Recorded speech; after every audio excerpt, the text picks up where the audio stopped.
주님의 말씀이 생명샘이 되는 게 맞습니까? 어떤 분들은 이러더라고요. 목사님, 꼭 저는 자기 전에 목사님 설교를 틀고 자요. 처음에는 좋은 것 같이 느꼈는데 그거 듣고 있으면 곧 잠이 온다, 그런 뜻이에요. 그러니까 우리 교회 홈페이지든지 유튜브든지 이제 그런 데 보면은 설교가 쭉 많이 나오잖아요. 그래서 목사님 설교를 늘 틀어놔요. 거기까지는 괜찮은데 틀어놓고 자요. 그래서 이제 잠이 잘 오게 하는, 또 주일날 낮에 안 주무시는 게 다행이다, 그런 생각이 들었습니다. 오늘 저녁에 이 자리에 모였는데 하나님께서 우리에게 은혜 주시기를 바랍니다. 사람마다 차이가 있겠죠. 이 세상에 태어나서 하나님 앞에 갈 때까지 한평생 사는 동안 얼마나 많은 사람들을 우리가 만나고 또 알고 또 교제하고 그들과 또 어떤 일을 하면서 삽니까? 어떤 이들은 그 폭이 넓을 거고 어떤 이들은 삶이 좀 단순하시겠죠. 어쨌든 우리는 이제 많은 다양한 이들을 만나고 이제 그 이름을 기억하고 그 이름을 부르면서 사는데, 여러분, 우리에게 가장 익숙한 이름은 뭘까요? 그렇습니다. 우리 아버지 어머니의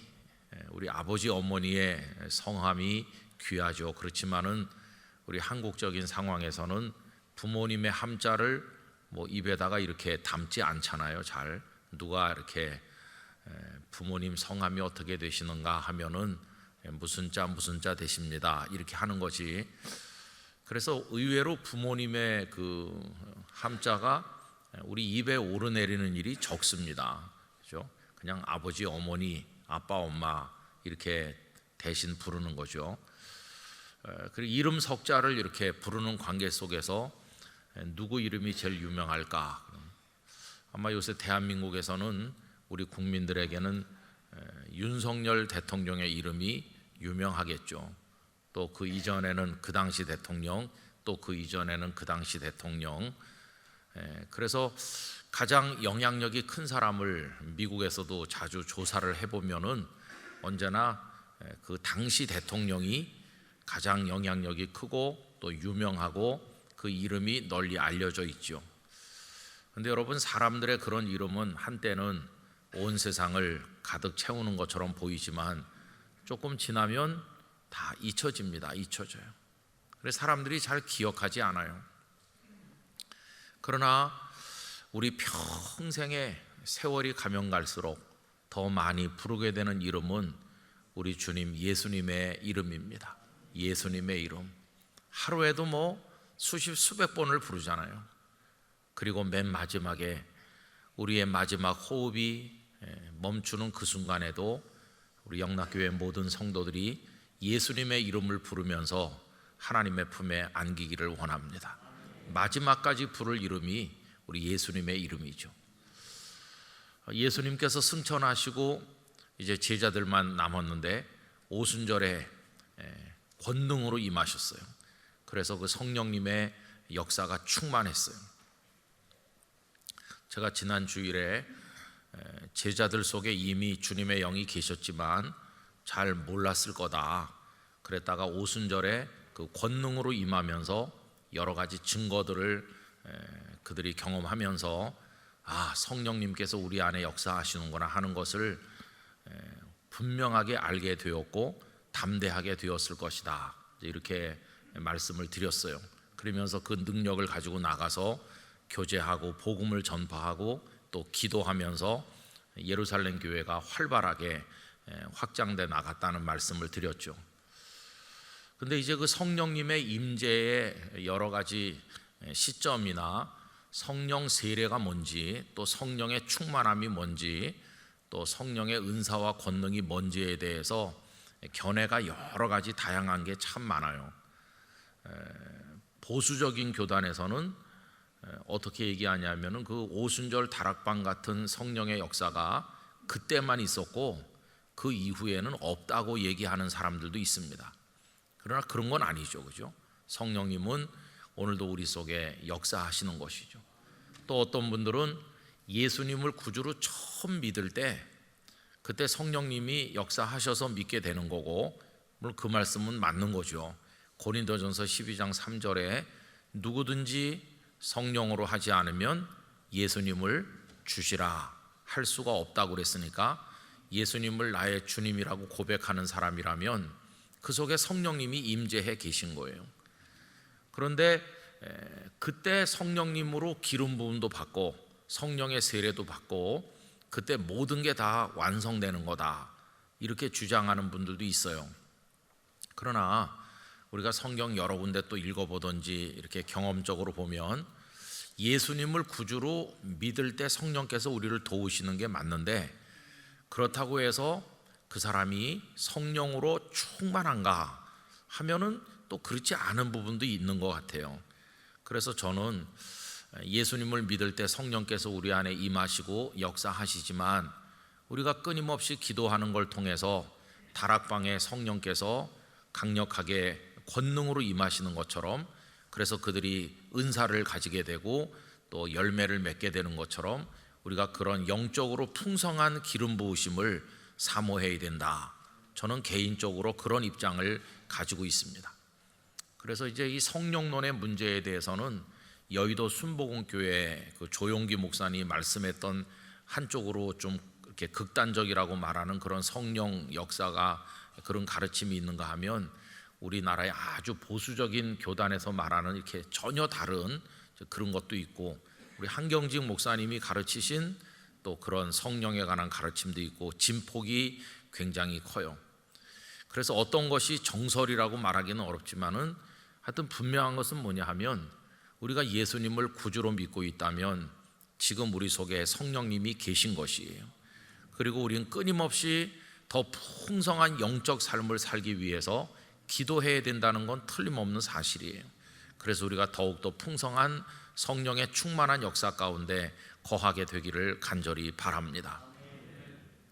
자, 이래서 이제 예수님은 승천하셨지만 제자들 속에 그런 성령의 기름 부으심과 성령의 세례라고도 표현할 수 있고, 성령의 세례라고 할 수 있는 것은 그 예수님 승천하시기 전에 너희는 몇 날이 못되어 성령으로 세례를 받을 것이다.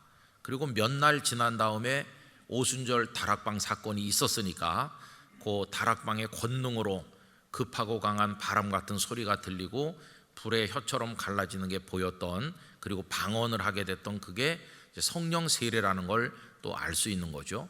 물 세례가 있는가 하면 또 성령의 세례가 있고, 어쨌든 그래서 제자들 안에 주님의 영이 강력하게 임하셔서 역사하게 되었어요.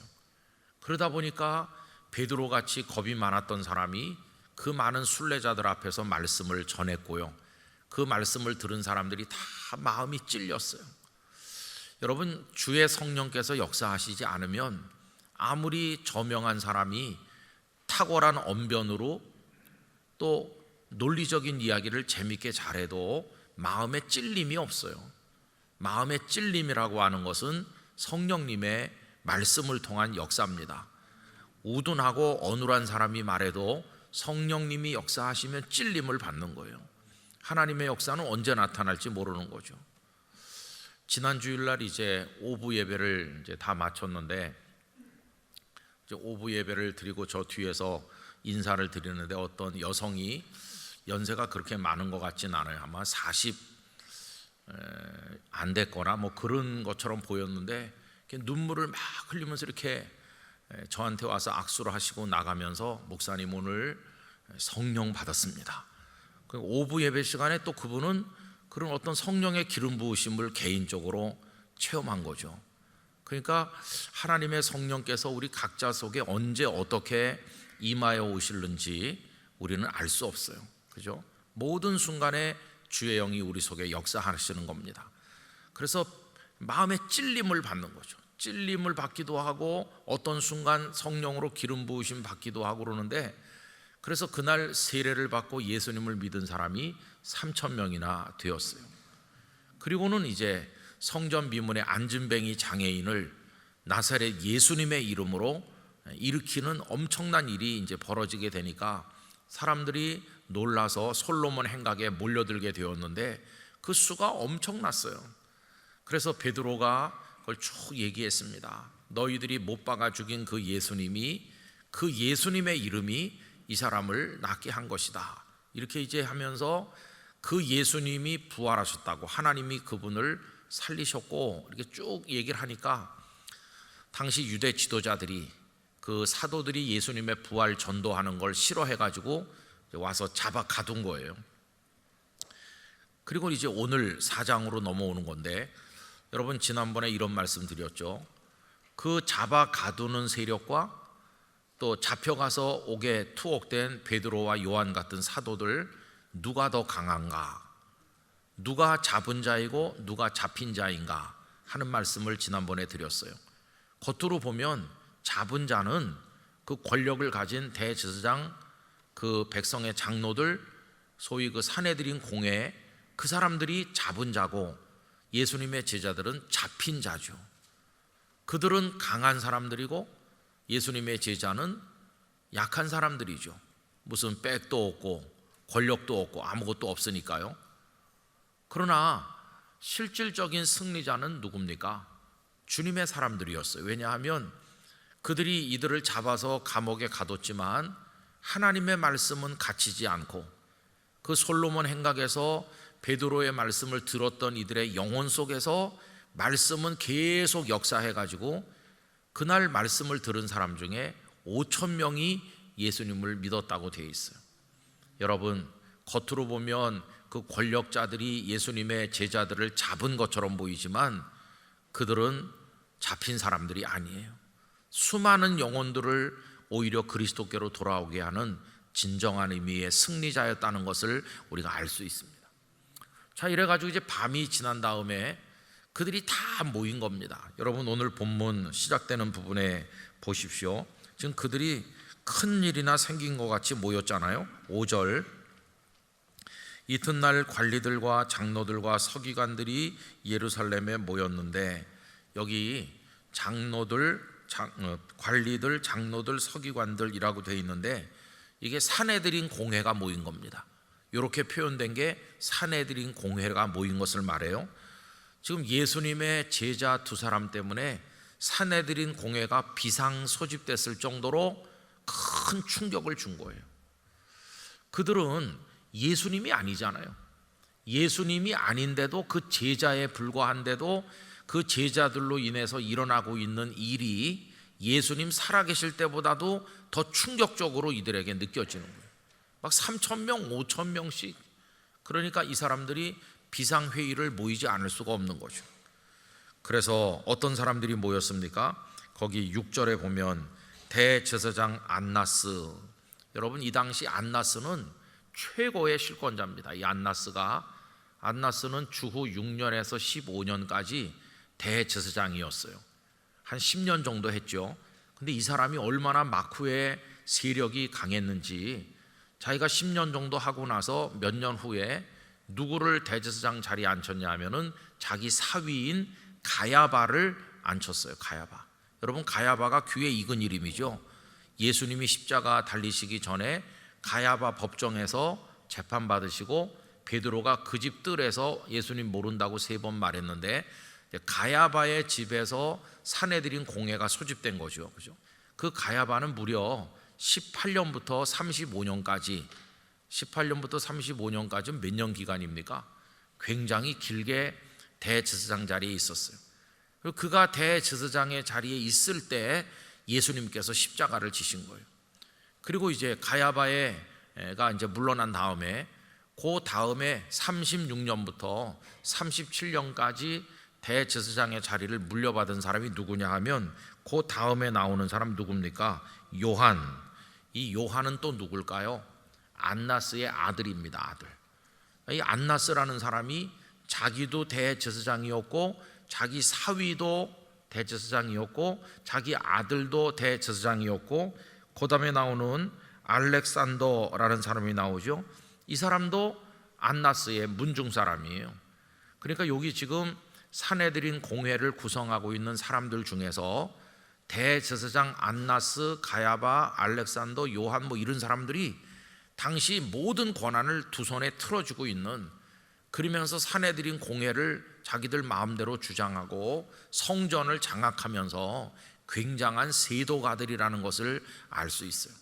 그 사람들이 지금 다 모인 겁니다. 다 모여가지고 사도들을 가운데다 세우고, 그리고는 질문하기를, 7절, 사도들을 가운데 세우고 묻되 너희가 무슨 권세와 누구의 이름으로 이 일을 행하였느냐, 이렇게 묻는 거죠.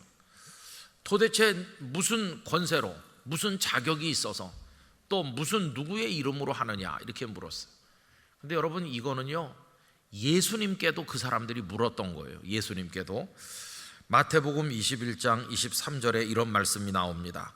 예수께서 성전에 들어가 가르치실새 대제사장들과 백성의 장로들이 나와 이르되 네가 무슨 권위로 이런 일을 하느냐, 또 누가 이 권위를 주었느냐. 예수님께도 도대체 무슨 권세, 무슨 권위로 이런 일을 하느냐고 물었었는데, 이제는 제자들에게 묻고 있어요. 무슨 권세로 이런 일을 행하고 또 누구의 이름으로 하는 거냐, 이렇게 하는 거죠.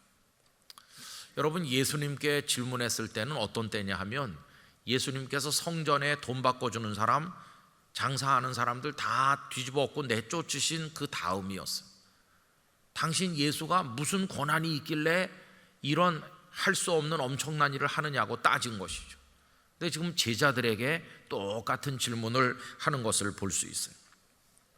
여러분, 누가 누구에게 당신 무슨 자격으로 이런 일을 해요? 이렇게 묻는다는 것은 뒤집어 말하면 무슨 뜻일까요? 나는 자격이 있지만 당신은 무자격자 아니냐, 이런 뜻이에요. 여러분, 그 상표가 등록되어 있는 제품이 있고 상표 등록이 안 된 제품이 있잖아요, 그죠? 예를 들어서 아주 비싼 고가의 명품이 있다고 합시다. 그런데 그 명품을 살 능력이 안 되는 사람이 또 명품을 갖고 싶어 하는 사람이 많으니까 언제나 짝퉁이라고 하는 게 또 존재하는 거예요. 언젠가 홍콩에 갔더니 그 홍콩의 야경이 유명해서 야경을 구경하러 올라갔더니 그 야경도 훌륭한 게 기억에 남지만 짝퉁 시계 파는 사람들이 얼마나 많은지. 그래서 뭐 유명 메이커 시계들을 진짜 말도 안 되는 싸구려 값에 막 줄줄이 들어 보이면서 사라고 하는데 사는 사람들이 제법 많이 있더라고요. 어디나 다 그런 게 있는 거죠. 그게 뭐 옷이든지 핸드백이든지 뭐든지 다 있잖아요. 근데 여러분, 가끔씩은 짝퉁이 진짜보다도 더 품질이 좋고 또 질긴 경우도 있어요, 그죠? 그런 경우도 있잖아요. 또 오히려 그게 더 의미가 있는 경우도 있어요. 여러 해 전에 어떤 분이 저에게 성경책 넣어가지고 다니라고, 편안하게 가지고 다니라고 그러면서 이렇게 집에서 재봉틀로 박아가지고 가방을 하나 만들어 주셨어요. 저 부산에 있을 때였던 것 같습니다. 근데 그분이 손재주가 아주 좋아요. 그래가지고 뭐 이것저것 사다가 그분은 천으로도 만들고 가죽으로도 만들고, 그래갖고 이제 절 하나 이렇게 주셨는데 저는 뭐 명품 이런 거 잘 몰라가지고, 아, 집사님이 하나 만들어 주셨으니까 좋다. 성경책을 여니까 딱 맞아요. 성경책 한 권, 바로 이 성경인데 이걸 이렇게 딱 세로로 엮고 또 자그마한 아이패드 같은 패드를 하나 여면은 딱 맞는 게 어디 설교하러 갈 때 너무 간편한 거예요. 그걸 가지고 가서 이렇게 들고 다니면서 그 강사로 갔다고 밥도 사주고 그러는데, 가서 저녁을 먹고 이제 가방을 옆에 이렇게 놓으니까 사람들이 가방을 자꾸 쳐다보는 거예요. 저는 둔해가지고 왜 가방을 이렇게 쳐다보는지 몰랐는데 그 무늬가 그게 명품이었던 거예요. 명품. 그러니까 그분들이 저 김 목사가 가지고 온 게, 저 김 목사가 짝퉁이나 들고 다닐 사람은 아닐 것 같은데, 그런데 김 목사가 또 명품을 밝히는 사람인가? 이래가지고 혼란이 온 것 같아요. 여러분, 사람이 명품이어야지 들고 다니는 가방이 명품이면 뭐 하겠어요? 전 그런데 별 관심이 없는데 그분들이 이상하게 생각한 것 같아요. 저 뭐 김 목사가 명품 밝힐 사람은 아닌 것 같은데, 근데 저 가방을 보니까 명품인 것 같고, 야, 나중에는 가방 좀 보자는 사람도 있더라고요. 그래서 이거 교회 집사님이 만들어 준 거라고. 또 누군 그래요. 그럼 목사님 이게 진짜가 진짜 뭐가 진짜입니까? 진짜는 많아. 내가 좀 들고 있으면 진짜지. 근데 저는 그 가방에 의미를 부여하는 거거든요. 어떤 의미를 부여할까요? 그분이 만들어 주셨잖아요. 저를 위해서 생각을 많이 하면서 정성이 들어있고 사랑이 들어있잖아요. 그 정성값, 사랑값을 돈으로 환산하기 어려운 거예요. 그래서 그분이 정성껏 만들어 줬기 때문에 진짜 누가 명품을 사다 준다고 그래도 그거보다도 이게 훨씬 더 제게는 소중한 거거든요. 여러분, 누구의 이름으로 하느냐 했을 때 그 사람들이 볼 때 자기들은 진품인 것 같고 예수님은 짝퉁처럼 보이는 거예요. 왜 그러냐 하면 자기들 지금 신분이 뭡니까? 제사장이잖아요. 제사장은 거슬러 올라가면 누구한테까지 올라가죠? 모세의 형님인 첫 대제사장인 아론에까지 올라가는 거예요. 중간에 많이 그 계보가 흐트러져긴 했지만 어쨌든 우리는 아론의 뒤를 잇는 하나님 앞에 제사를 드리는 대제사장이다.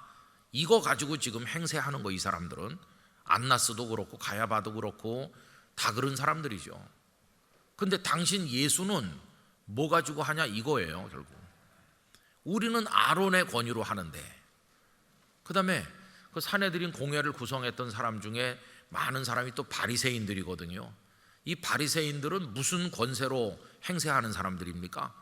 이 사람들이 입만 열면 얘기하는 게 율법이잖아요. 율법에 보면 이렇다. 그 율법은 어디까지 거슬러 올라갑니까?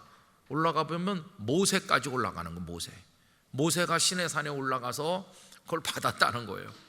그러니까 이 사람들은 우리의 권위는 모세에게 있고 우리의 권위는 아론에게 있는 거다. 우리는 진짜 정통이고 우리야말로 진품이다, 이런 거죠. 그런데 당신 예수는, 그리고 너희들 예수의 제자라는 너희들은 도대체 무슨 권세로 하는 거냐? 이렇게 경멸하는 의미로 힐문하듯이 물어보는 거죠. 그럼 여러분, 지금 베드로가 뭐라고 대답을 합니까? 그 다음 7절 8절 보시면, 이에 베드로가 성령이 충만하여 이르되 백성의 관리들과 장로들아, 만일 병자에게 행한 착한 일에 대하여 이 사람이 어떻게 구원을 받았느냐고 오늘 우리에게 질문한다면, 10절 다 같이 읽읍시다. 너희와 모든 이스라엘 백성들은 알라. 너희가 십자가에 못 박고 하나님이 죽은 자 가운데서 살리신 나사렛 예수 그리스도의 이름으로 이 사람이 건강하게 되어 너희 앞에 섰느니라. 할렐루야. 나사렛 예수 그리스도의 이름으로, 우리는 예수 그리스도의 이름으로 한다. 그 사람들은 누구의 이름으로 해요? 모세의 이름으로, 아론의 이름으로 하잖아요. 그러면 모세와 아론이 대단한 인물이긴 하지만은, 여러분, 모세에게 그 율법을 주신 분이 누구세요? 하나님이 주신 거죠. 하나님이. 아론을 제사장으로 세우신 분이 누구십니까? 하나님이시잖아요. 그런데 예수님이 누구세요? 하나님 그분이세요. 누구 이름이 더 셉니까? 예수님의 이름이 훨씬 센 거죠. 예수님의 이름의 권세. 모세와 아론은 거기 갖다 대면 아무것도 아니야. 그런데 이 사람들은 자기들은 모세, 자기들은 아론이 뒷배라는 거예요. 그런데 너희들은 누구 이름으로 하냐? 이때 베드로가 당당하게 우리는 나사렛 예수 그리스도의 이름으로 한다. 여러분, 그 예수님의 이름의 권세가 오늘 우리들이 의지하는 권세입니다.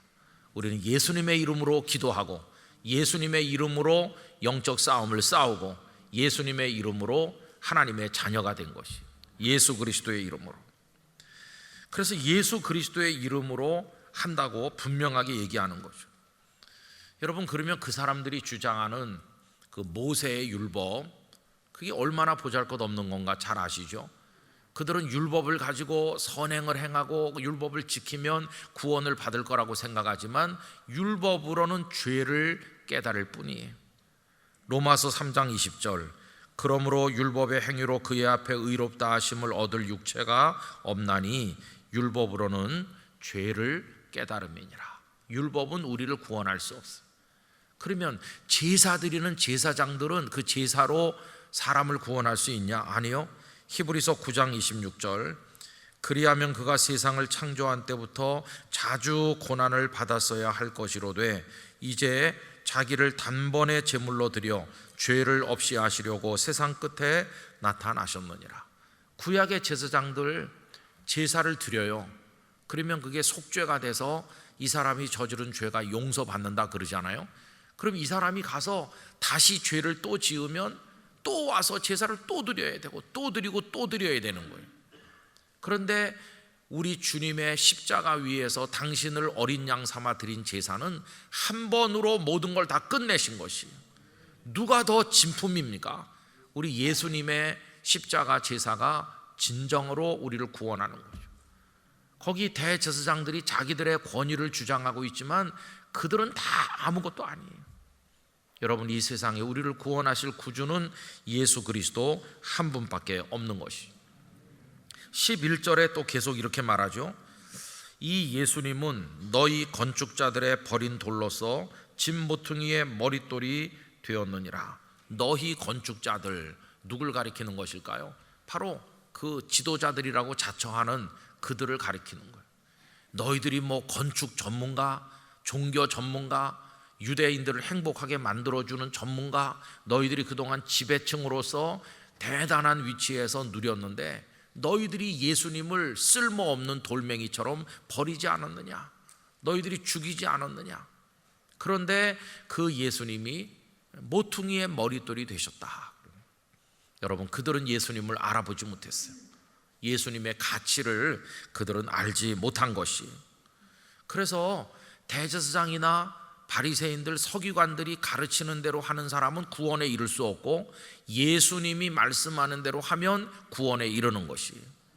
지난번에 언젠가 주일날 우리가 말씀을 나눴는데 안식일에 어느 회당에 가셨을 때 거기 한편 손이 말라붙은 사람이 있었잖아요. 이 사람이 그날 갈등을 많이 느꼈을 거예요. 왜냐하면 회당 안에 바리새인들, 율법을 가르치는 바리새인들이 있는데 안식일에는 병을 고치면 안 돼요. 근데 예수님이 한 가운데 일어나라, 일어나긴 했어요. 근데 손을 내밀라고 하잖아요. 알았을겠죠. 저 예수님이 내 이 불편한 몸을 고치려고 하신다. 근데 예수님이 말씀한 대로 손 내밀어서 이게 나으면 율법을 어긴다고 바리새인들이 공격할 게 뻔하잖아요. 그 사람의 갈등이 뭘까요? 이걸 내밀어야 되는지 가만히 있어야 되는지. 그게 그 사람의 갈등이었겠죠.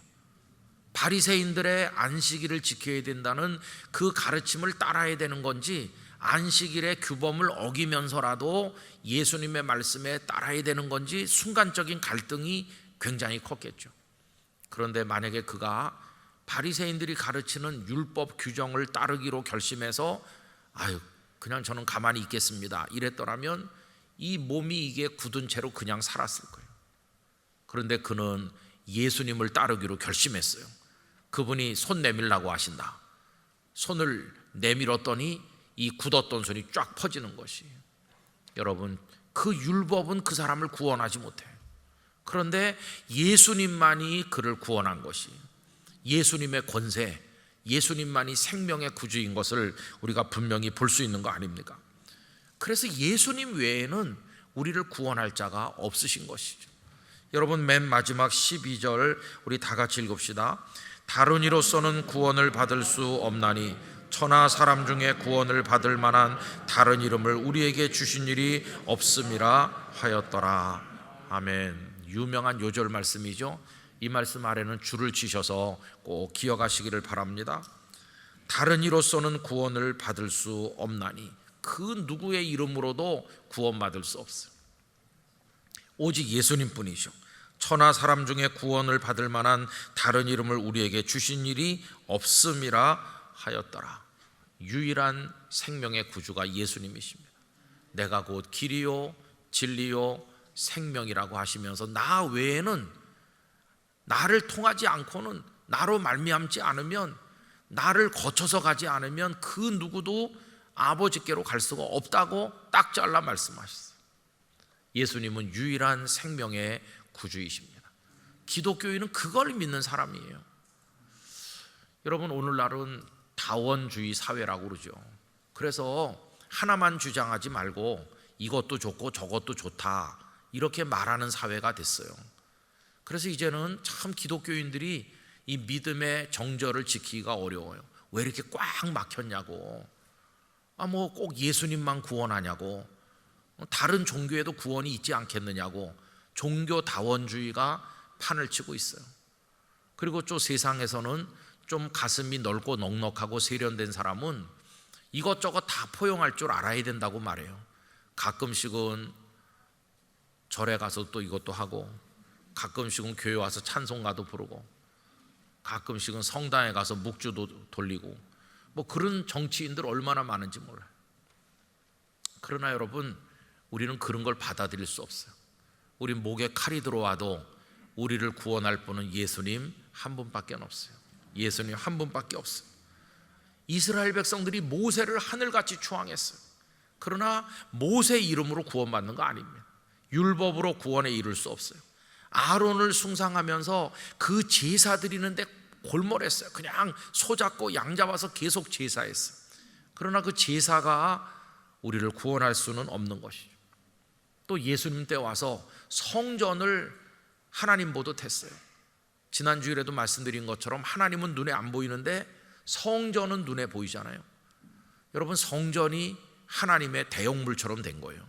눈에 안 보이는 하나님이지만 성전을 보면 안심되는 거예요. 성전의 위용을 보면서 야, 여기 하나님이 계시다. 하나님이 성전 건물에 갇혀 계시나요? 하나님은 온 우주 만물에 충만하여 계시죠.